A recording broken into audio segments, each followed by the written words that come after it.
जिन डॉक्टरों को भगवान से कम नहीं समझा जाता, लेकिन अगर इस पेशे में से कुछ डॉक्टर शैतान निकल आए तो आप सोचिए मरीज के विश्वास के साथ क्या विश्वासघात नहीं होगा। लेकिन दिल्ली ब्लास्ट में तो कहानी उससे भी आगे है। मरीज पर एहसान करके उसे भी आतंकी बनाने का काम किया जा रहा था।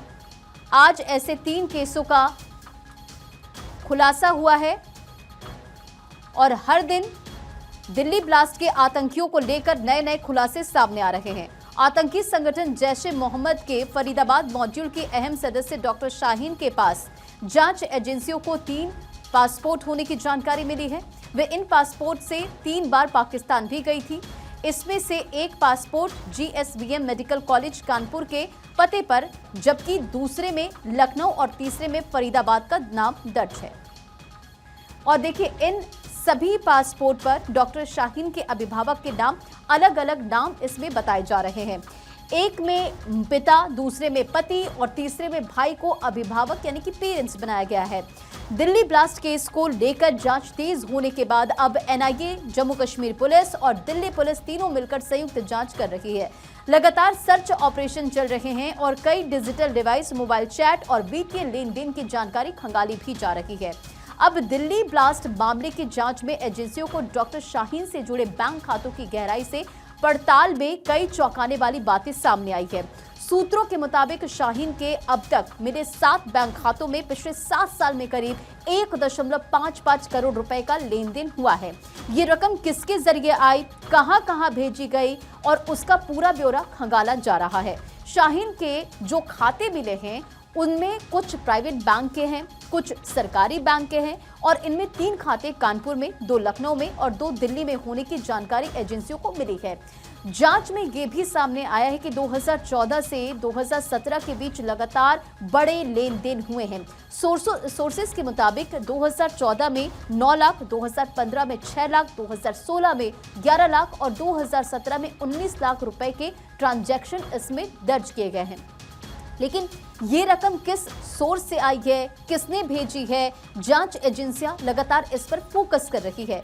सोर्सेस के मुताबिक जांच एजेंसियां bank statement, passbook, mobile payment और ऑनलाइन वॉलेट और संदिग्ध लेन देन की हर डिटेल खंगाल रही है। कई ऐसे ट्रांजैक्शंस मिले हैं जिन्हें पहली नजर में संदिग्ध माना जा रहा है। जांच में यह भी पता चला है कि विदेश में बैठे आतंकियों ने हवाला के जरिए मुजम्मिल, उमर और शाहीन तक 20 लाख रुपए पहुंचाए थे। इसका इस्तेमाल फोन खरीदने, सुरक्षित ठिकानों को तलाशने और भर्तियों में किया जाता था।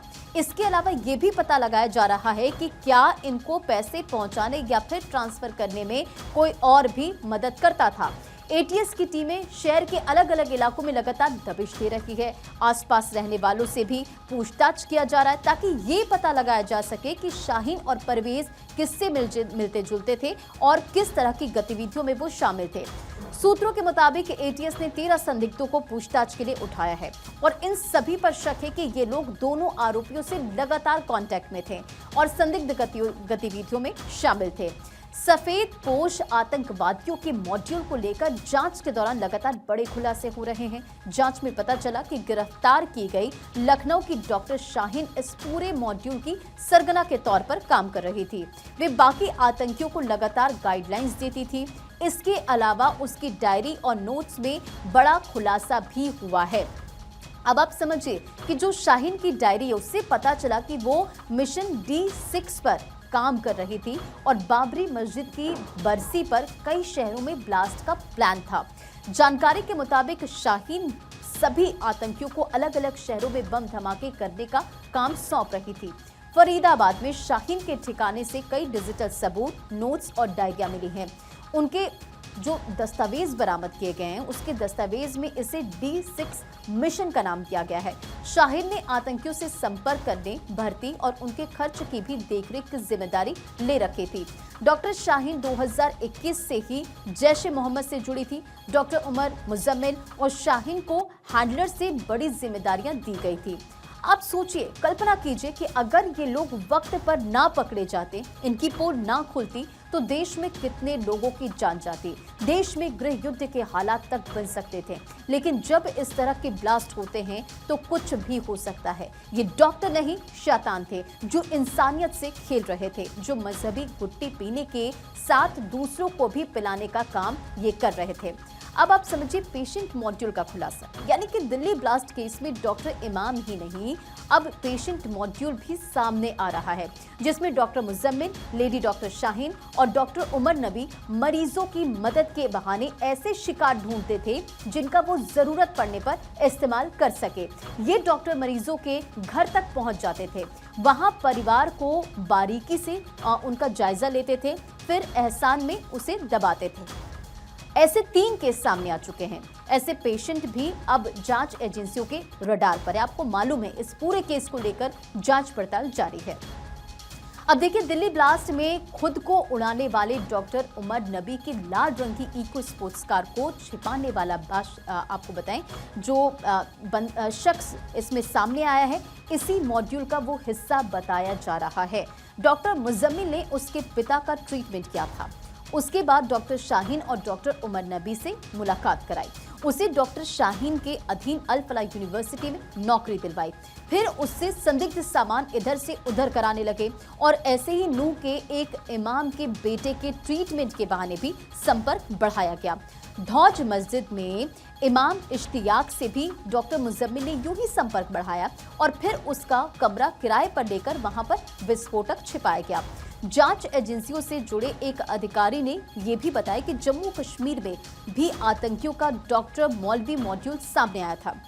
अब देखिए, अल फलाह के मामले में तो इसमें पेशेंट भी जुड़ गए। डॉक्टर शाहीन ने लंबे समय तक कानपुर में GSVM मेडिकल कॉलेज में भी काम किया था और जनवरी से अक्टूबर 2025 के बीच डॉक्टर शाहीन से मिलने वालों ड्यूटी रोस्टर और अन्य डेटा भी खंगाले लगातार जा रहे हैं।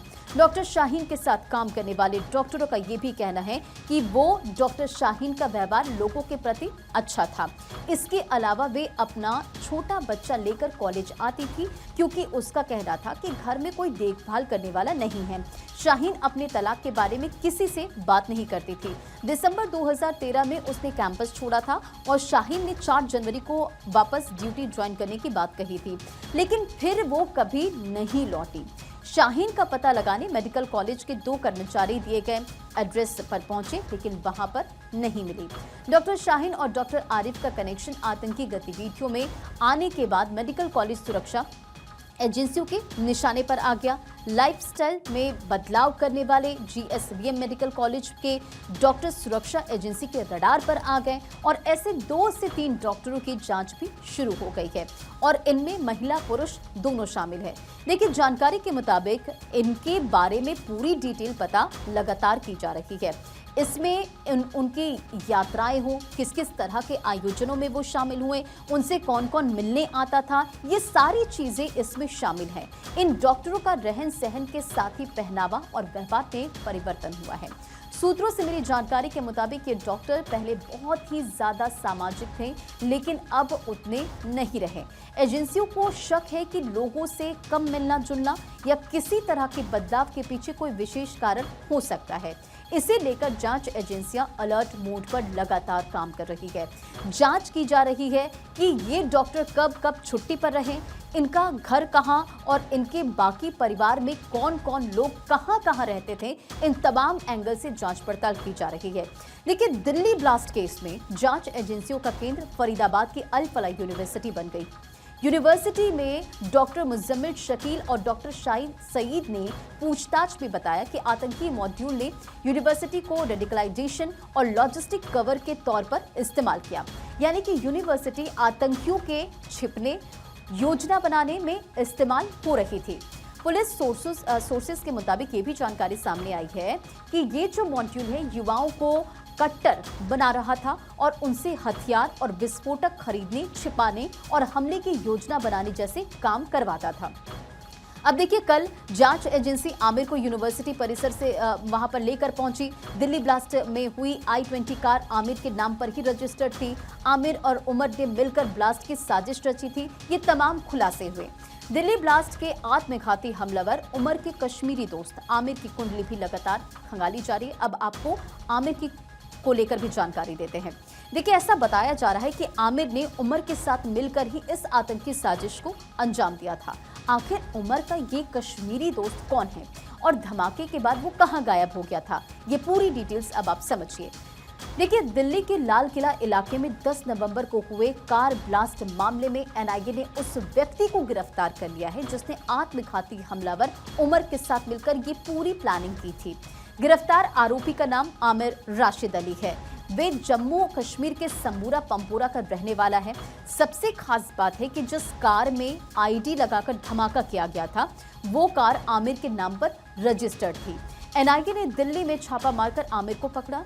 इस मामले की जांच दिल्ली पुलिस से अपने हाथ लेने के बाद एजेंसी लगातार इस आरोपी की तलाश कर रही थी और जिसमें एक बड़ी कामयाबी मिली। देखिए, एजेंसियां अब तक 73 गवाहों और घायलों के जो बयान है वो दर्ज कर चुकी है। यानी कि आप समझिए, जो एजेंसी है वो लगातार काम कर रही है और 73 गवाहों और घायलों के बयान अब तक लिए जा चुके हैं। कई तकनीकी और डिजिटल सबूत भी मिले हैं जिनका विश्लेषण किया जा रहा है। एनआईए इस जांच में Delhi police, Jammu Kashmir police, Haryana police, UP police और अन्य केंद्रीय एजेंसियों के साथ मिलकर काम कर रही है। जांच टीम अब बड़े नेटवर्क को पकड़ने, फंडिंग के सोर्स का पता लगाने और मास्टरमाइंड की पहचान करने पर फोकस कर रही है।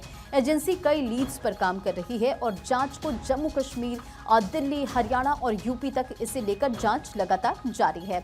माना यह भी जा रहा है कि इस हमले के पीछे बड़ी आतंकी साजिश है जिसे एनआईए जल्द पूरी तरह से उजागर कर सकती है। ये गिरफ्तारी मामले में अब तक की सबसे बड़ी सफलता मानी जा रही है क्योंकि इससे पूरे मॉड्यूल और नेटवर्क की दिशा साफ हो रही है।